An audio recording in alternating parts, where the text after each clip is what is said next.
Did your buddy get a Mark 7 and you're jealous of all his LED interior lights? Let's walk through how easy it is to install LEDs in your Mark 6 GTI.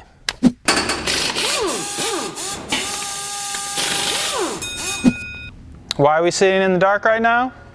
Well, we're not supposed to be, but these puny little incandescent bulbs from Volkswagen are all the light we've got. All right, so here we are with our Zyza LED kit for the Mark 6 GTI and a handful of plastic trim tools from Schwaben. You absolutely are going to want at least this tool, if not just get the whole kit for a lot of other future projects. And we might use a flathead or Phillips screwdriver as we get under the dash and get a couple of the lights from inside there.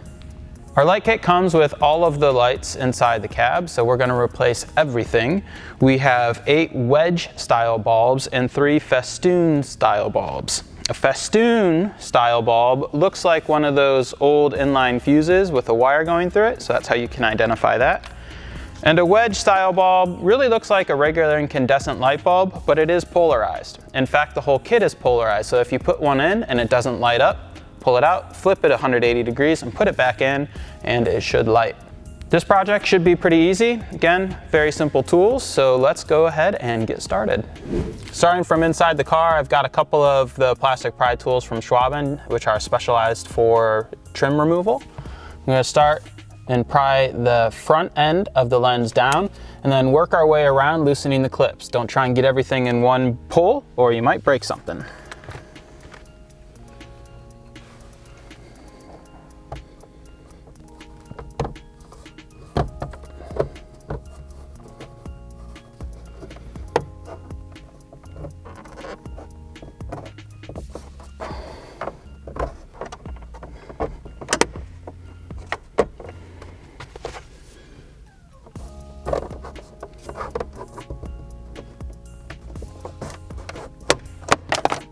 All right, now our incandescent bulbs are just right here.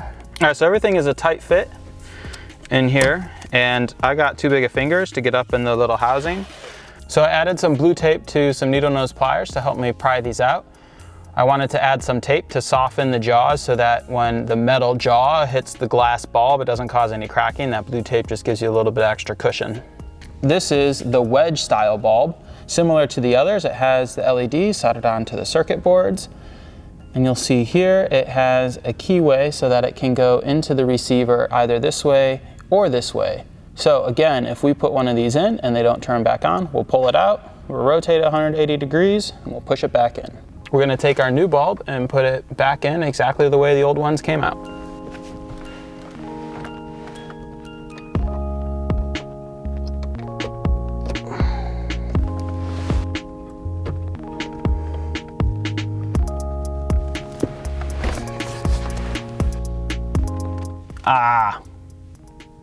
Well, they work, and they're very bright. Brighter than the incandescents, that's for sure.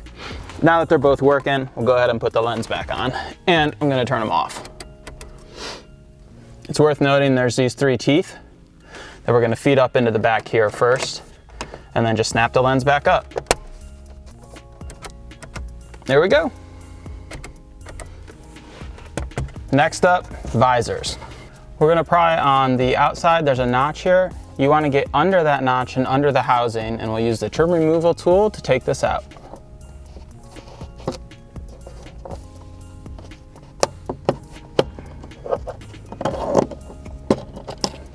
And then there's just 2 tongs on the wiring harness. They clip right off. And here you can see what you're trying to get down and pry into on that trim removal tool. So you don't wanna crack the lens.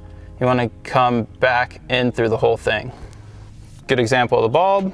Pop that out and put a festoon style bulb back in. So this is a festoon style bulb. As you can see here, the end caps are metallic, and those are where the points of contact are gonna go in the factory connector.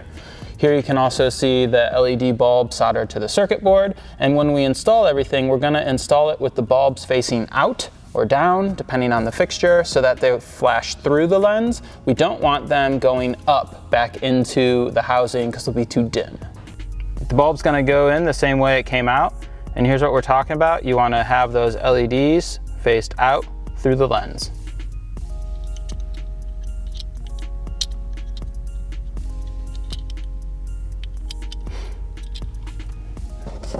And before we feed it all the way back up, we're gonna plug it in and make sure we got the polarity right.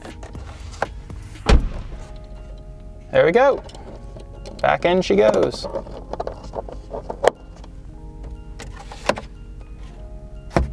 And it's the same thing on the other side.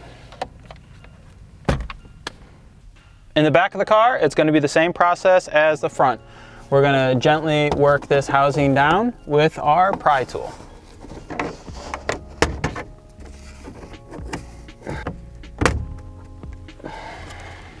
Here are our wedge style bulbs, and they are going to just pull straight down, and we'll replace them with new ones.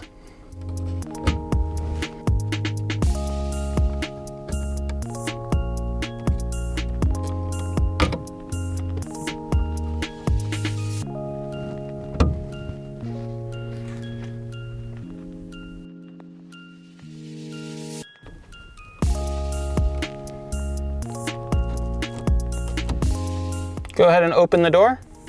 There we go. All set back here. With the lens off, you can see how it goes on. These clips affix to bars up here. So just be gentle when you're putting it back on. Don't Incredible Hulk it.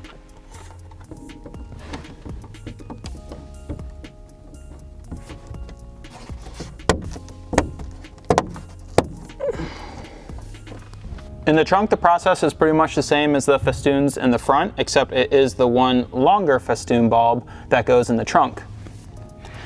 The lens is up here. We're gonna pry in that same similar divot, pop that out, and then put the new bulb in.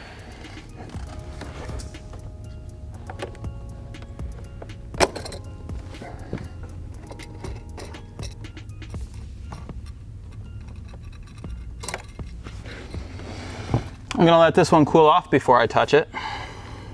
To replace the bulb, we're just gonna pop out the old one and insert the new.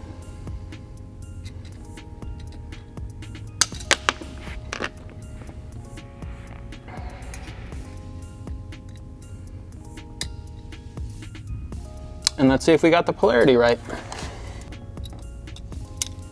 Bingo! Wow, that is so much brighter. And I didn't burn my hand on it. Double win. The glove box takes a wedge style bulb, so we're just gonna pry this housing down as well, disconnect it, and replace the bulb. To get at the wedge bulb in the glove box light and the footwell lights, we're gonna have to pry back these metal cages.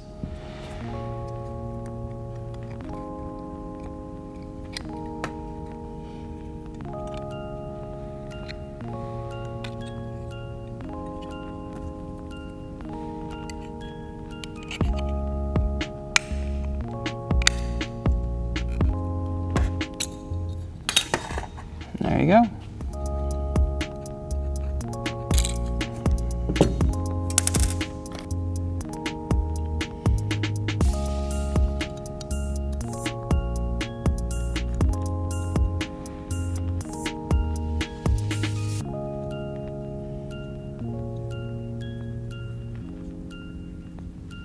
Okay, let's plug it in and see if we got lucky. Okay, that's perfect, so now I'll reinstall the metal cage. Just gonna bend those tabs back flush. Be gentle, it's pretty thin. Just like that, ready to go back in.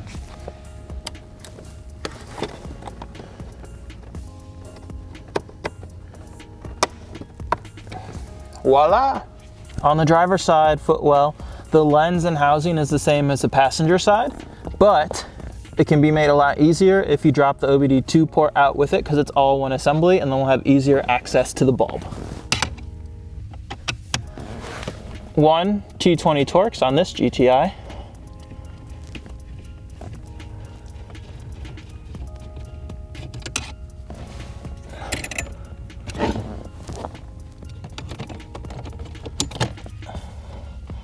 And all that drops right down.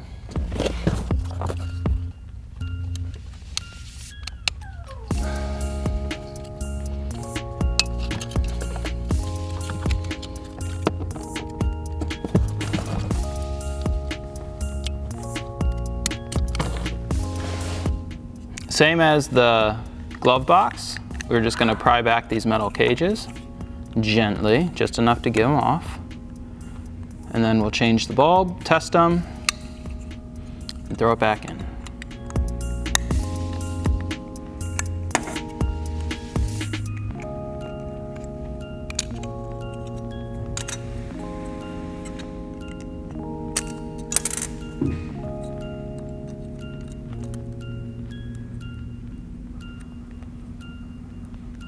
All right, let's plug it in and see if she works. Woo, first try.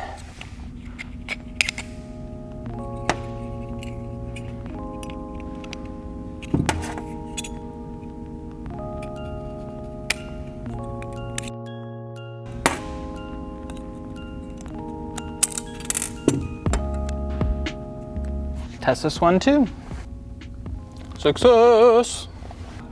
Bend the cages back to shape, pop them back on, slap them back in the car.